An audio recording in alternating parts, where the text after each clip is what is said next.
You guys, welcome back to another one. If you're new to the channel, I am Gold Pony. I do new car, truck, SUV reviews on YouTube, and today we're in the brand new 2024 Mitsubishi Eclipse Cross, courtesy of Younger Mitsubishi in Hagerstown, Maryland. For more information on their inventory, please feel free to check out the link in the description box below. So we're in this one today because there actually are some nice changes for the 2024 model year. Not only that, you do get America's best warranty as well, being 5 years, 60,000 mile bumper to bumper, 10 years, 100,000 miles on the powertrain, and if you were to go with Younger Mitsubishi here in Hagerstown, you will also get a 20-year, 200,000 mile warranty. I always want to give them that pitch because that is amazing. But also, there is a new complimentary maintenance program for the 2024 Mitsubishis, being 2 years, 30,000 miles of free maintenance, so that is pretty cool as well, of course. But ultimately in this video, we will be testing out and going over everything about this one, from acceleration to braking, steering feel, ride quality, sound system, exhaust clip, all that fun stuff. So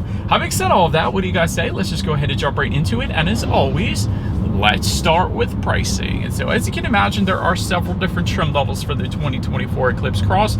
First one being the ES, starting at $26,345, which is up a modest $550 from the 2023 model year. Then you got the LE for $27,995, SE for $29,045, and lastly the SEL, being the one we are in today, starting at $30,445. But regardless of trim level that you go with, the power plant actually is going to be the same. Powering the beast is a 1.5 liter turbocharged inline 4-cylinder, putting out 152 horsepower at 5,500 RPM, 184 pound-feet of torque, coming in at 2,000 RPM. That power being sent to all four wheels only. Yes, there is no front-wheel drive configuration in the Eclipse Cross. It is Mitsubishi's rally-inspired four-wheel drive system that they call all-wheel control, originally developed for rally racing on the dirt and the snow. So that is pretty cool. But power sent to the ground through a CVT with paddle shifters if you go with the SEL. The SEL is the only trim that is going to give you those paddle shifters, but you guys know we will test those out in a little bit here. But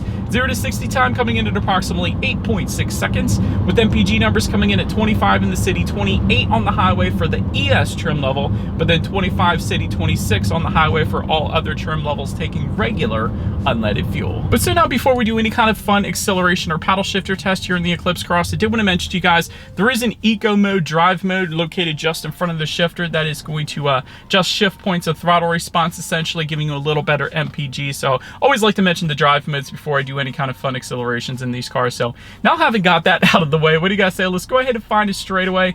Let's put the acceleration and paddle shifters here to the test. Let's see how quickly the paddle shifters are going to react, and let's see how quickly we can get this one here up to speed. All right, so before we do this acceleration test and paddle shifter test, I did want to mention to you guys, there is a full manual shift mode. To put it in that full manual shift mode, you just slide the shifter all the way to the back and to the left. That's going to display what simulated gear you were in up on the digital portion of the gauges. And keep in mind, it is simulated shifting since we are in a CVT, so we're not actually going to be shifting through gears here. But having said that, let's get started in 3, 2, 1, go.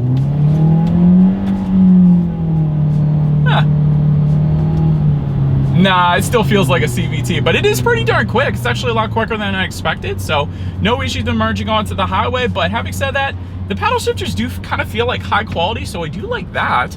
I like the feel of them, but it doesn't feel like I'm actually shifting through anything because we're in a continuously variable transmission, so there's not actually any gear. So having said that, you can still use the paddle shifters to do a little bit of engine braking if it's snowing out. So rather than hitting the brakes and risk sliding off the road, you can just do some downshifting, let the engine do a little bit of the braking. So they're good for that reason, but they don't really feel like traditional paddle shifters, I'll just put it that way. But anyways, to go along with that acceleration, as always, braking is equally important. So up front, you will find 11.6-inch ventilated front discs. In the back, 11.9-inch solid rear discs. As far as that 60-0 stopping distance goes, it's going to come in at a respectable 125 feet. That's pretty much par for the course when it comes to SUVs this size. But let's go ahead and test out the braking feel here. I'm just going to tap the brakes. It's fine. Yeah, no issues there. Not a super firm braking feel, but definitely not a soft braking feel either. Kind of feels just like you would expect the Eclipse Cross to feel like. So for me personally, I don't have any issues whatsoever when it comes to the braking. The touching on suspension and handling, up front you're going to get a McPherson strut front suspension. In the back, independent multi-link rear suspension, of course, front and rear stabilizer bars. As far as ride quality goes, on these super smooth Hagerstown roads, it's been perfectly fine. In my short little test drive here today, honestly, I haven't had any issues. But like I said, that could be due in part because these roads did just recently get paved. I feel like 6 months ago or something. So yeah, it's perfectly fine there. As far as steering feel goes, let me just go ahead and yeah, it's a little bit on the looser side of things. That's to be expected in really any SUV, so I don't mind it. It's pretty much, again, average for this segment. Wouldn't have minded, though, if they made a steering feel firm mode, maybe like Volvo does, where you can kind of give that steering feel a little bit heavier of a weight to better point you in the direction that you want to go, make it feel a little more like a sports sedan, because the Eclipse name is traditionally a very sporty name, and they put it on an SUV now, so I would expect a little bit more sportiness to be carried on with the Eclipse Cross. So a heavier steering feel might do just the trick there when it comes to that sportiness. I would appreciate that at least. But anyways, touching on cabin noise, this is the perfect test. I'm going 50 miles per hour right now, so honestly, I haven't had any issues, so that's perfectly fine. Taking a look at visibility, taking a look out of my rear view mirror, I can see perfectly fine out the back. And I like how they got away with that rear bar that used to kind of separate the upper and lower rear glass. That was back in the day on the Eclipse Cross, but now that has gone away, so you can see a heck of a lot better out the back, so I like that. Did want to also mention, though, there is a head-up display actually available for the SEL trim level only. I think it's an SEL touring package. It goes for around $1,800. And this is going to give you a bunch of stuff, but one of the things is a head-up display projecting your speed limit, and safety features up onto your windshield so you can better focus your attention on what is in front of you, assisting with forward visibility. So that's going to be there for you too. But anyways, that pretty much rounds out the performance segment of this review, guys. Let's now go ahead and take a look at the exterior of a brand new 2024 Mitsubishi Eclipse Cross. All right, so here she is, you guys, the new 2024 Mitsubishi Eclipse Cross, finished in Mercury Gray Metallic. In case you were curious of our exterior color name, but as always, let's go ahead and start with where this one is made. Taking a look at the VIN, first character is the letter J, indicating that the Eclipse Cross is built and assembled in Japan. Gotta love it. JDM SUV. Let's go ahead and start up front, though. LED headlights do come standard on every single trim level across the board. Gotta love that for added illumination at night.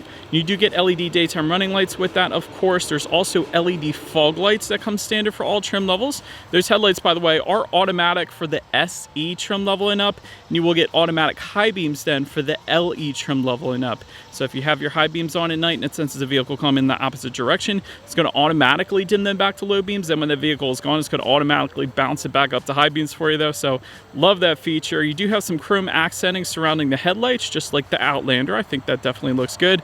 And there's going to be some chrome Eclipse Cross lettering found on the hood for specific trim levels, although not ours today. Do have a little bit of aluminum accents found on the lower portion of that front bumper as well. And I gotta love that intercooler hiding behind the bottom portion of that front bumper too. That looks pretty darn good. But anyways, that pretty much rounds out the front end of the Eclipse Cross. Let's now go ahead and make our way to the side. All right, so now since we are around to the side of this one, roof rails are going to be optional for the SE and SEL trims. However, they don't come standard, but we do have them today, so they look pretty darn good up there. Chrome window surrounds will come standard for all trim levels across the board. Do also get rear privacy glass for all trim levels as well. Gotta love that. Body colored power adjustable side mirrors do come standard. They will be heated with LED integrated turn signals. All of that coming standard. Gotta love that. And there will actually be power folding as well for the SE and SEL trim levels. So when you lock it up, they're gonna fold in. When you unlock it, the side mirrors are gonna fold out. So pretty cool feature there. Take a look down at the wheel setup. 16-inch aluminum alloys for the ES.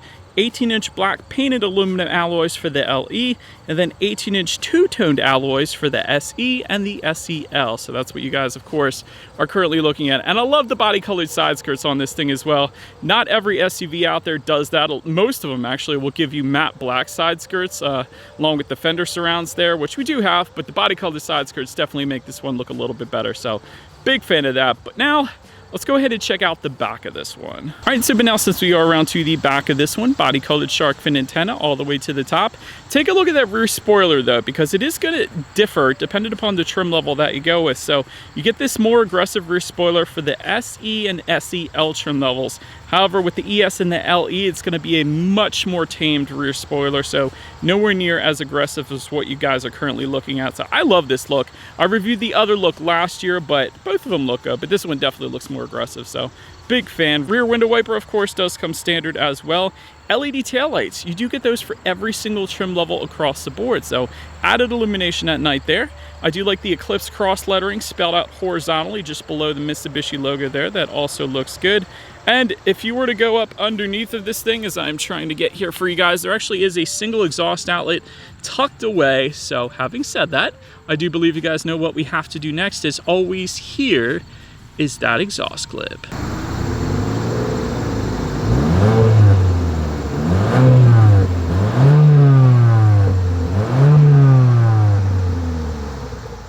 All right, so now since we are around to the back of the Eclipse Cross, when it comes to opening that rear tailgate, it is going to be a manual tailgate for the ES and the LE trims, but then a hands-free power tailgate for the SE and SEL. And by the way, that is new for the 2024 model year. Before, you couldn't get that hands-free power tailgate. So now coming standard for the SE and SEL, but once opened up, cargo capacity comes in at 23.4 cubic feet behind that second row. Of course, if that is not enough space for you, those rear seats do fold down. There is a 60-40 split, bumping that up to 50.1 cubic feet then.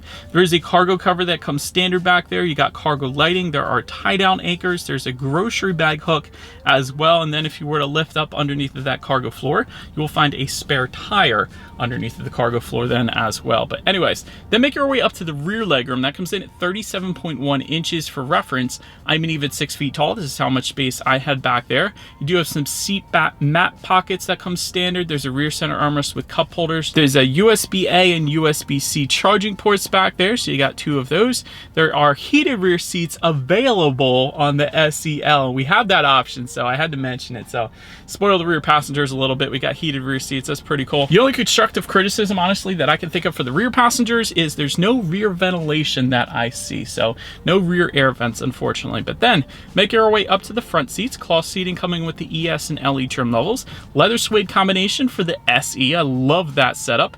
Leather seating coming with the SEL. That's what we have today. Heated front seats for the LE trim level and up. 8-way power driver's seat for the SE trim level and up. And then 8-way power adjustable passenger seat then for the SEL. But overall, seat comfort has been perfectly fine. I certainly didn't have any issues there. So no issues in my short little test drive, I will say that. But so then taking a look at the steering wheel, it is tilt and telescoping. Didn't telescope out quite as far as a lot of the competition, but it got the job done for me at least. It is going to be leather wrapped for the SE trim level and up, and then also heated for the SEL trim that we have today. So that was pretty cool to find. That button's located just in front of the shifter. But then make your way to the startup. Let me start by showing you guys the key here. You got your Mitsubishi logo on the one side. When you flip it over, lock, unlock, and that button to pop the rear tailgate. But it is all keyless entry with a push button start for the LE trim level and up, and that is new for 2024. Previously, I believe it was the SE trim level and up got you keyless entry with the push button start, but now the LE gets it too. So I'm just going to put my foot on the brake here and press that engine start button located just to the right of the gauges. And so once started up, tachometer is all the way to your left, speedometer is to your right. There's a small digital display front and center then giving you things like outside temperature, trip A, trip B, of course what gear you're in, and overall it's a pretty basic setup, but it should definitely get the job done. But now let's go ahead and take a look at overall interior quality. There is a power moonroof available for the SE and SEL trim, so we do have that today. I like it, but home link controls are going to be optional for the SEL as well, and we have those as well, and that's going to be located on the rear view mirror for up to 3 different garage doors. Dual zone climate control for the SE and SEL, but all other trims are going to get automatic climate control, so you can still set the temperature and it's going to hit that temperature, but with the SE and SEL, both driver and passenger can set their own individual temperatures there. Another thing I always like to mention with the Eclipse Cross is if you open the glove box, it's kind of got these 2 sections. So they put the owner's manual on top. You could of course take that out and put something up there, but I like the 2-tier kind of glove box that the Eclipse Cross gives you, so big fan of that. There's a little bit of rubberized storage just in front of the shifter there. You also have the super all-wheel control button where you can lock it in that 4-wheel drive system. I forgot to mention that earlier, so that's pretty cool. Just behind the shifter you have dual cup holders, and within the center armrest it's actually a decent amount of space in there. I almost feel like it's more than the Outlander, believe it or not. So decent amount of storage in this thing, so I like that. Also like the kind of carbon fiber look found in the doors here too. It is plastic, but it does look like carbon fiber, so it's a good look to it. But now let's go ahead and take a look at the infotainment screen. You're going to find a 7-inch color touchscreen display coming with the ES, but then an 8-inch color touchscreen display coming with the LE trim level and up. Either way, you still get Bluetooth and audio streaming, still get Android Auto, Apple CarPlay, but Factory navigation system is going to come on the SE and SEL trim, so I love that. And of course, you can check out your radio information up there as well. And so when it comes to the sound systems, you're going to find 4 speakers for the ES and LE, and then a 6-speaker sound system for the SE and SEL trim level. So having said that, what do you guys say? Let's go ahead and turn on the radio, see what we got playing today, and let's test out the clarity of this one. Actually, probably one of the better 6-speaker sound systems that I typically test out. There was a ton of bass with that 6-speaker sound system, definitely more so than I expected. Clarity was okay. Clarity was, you know, it sounds like a 6-speaker sound system, but the bass was definitely above average when it comes to just 6 speakers in a vehicle. So it's not that bad, believe it or not. But anyways, last thing I want to mention to you guys on the infotainment screen at least is when you do put the Eclipse Cross in reverse, you will find a rear view camera coming standard. Not the highest quality, but the SEL does also give you that bird's eye view or the 360-degree monitor there to the right, letting you know what is completely all around you, which is always is going to lead us into safety. And so to start, the Eclipse Cross is not an IIHS top safety pick. I always like to mention that first. Front side curtain airbags do come standard. There's a driver's knee airbag up front as well. In the back, you're going to have latch, aka lower anchors and tethers for children for the rear car seats, rear child door locks, tire pressure monitoring system, but also coming standard, lane departure warning and automatic emergency braking with pedestrian detection. SE trim level and up is going to add to that a blind spot monitoring system with rear cross traffic alert. And lastly, the SEL that we have today is going to also give you adaptive cruise control. So overall, when it comes to my final thoughts of the Eclipse Cross, it is a great looking SUV, 100%. I will not deny that. So big fan of the styling. You also get America's Best warranty, which is a ton of peace of mind as well. And again, if you go to Younger Mitsubishi here in Hagerstown, even if you live in California, you could still cash in that warranty at a dealership in California, even if you buy it here in Hagerstown. I'm just saying. So I always like to pitch that. But as far as room for improvement goes, rear ventilation would be a necessity for me in this thing, just because you got kids in the back, you want them to be comfortable. Digital gauges would also look pretty darn good in this thing as well, just kind of like the Outlander does right now. Multicolor ambient lighting would be nice. It's not an IIHS top safety pick either, and I wouldn't mind seeing a steering feel firm driving mode to kind of bring back a little bit of the sportiness of the Eclipse name. But anyways, let me know what you guys think of this one in the comments section below. That is about it for this one, you guys. Thank you so much for watching. Feel free to follow me on social media at the bottom of the screen if you want to see what's coming next on the channel before it gets to YouTube. Be sure to hit the subscribe and the bell notification button if you're into new car reviews, because that is what we do here on this channel after all. Do appreciate you guys watching more than you know, and I will see you guys all in the next video. Stay gold.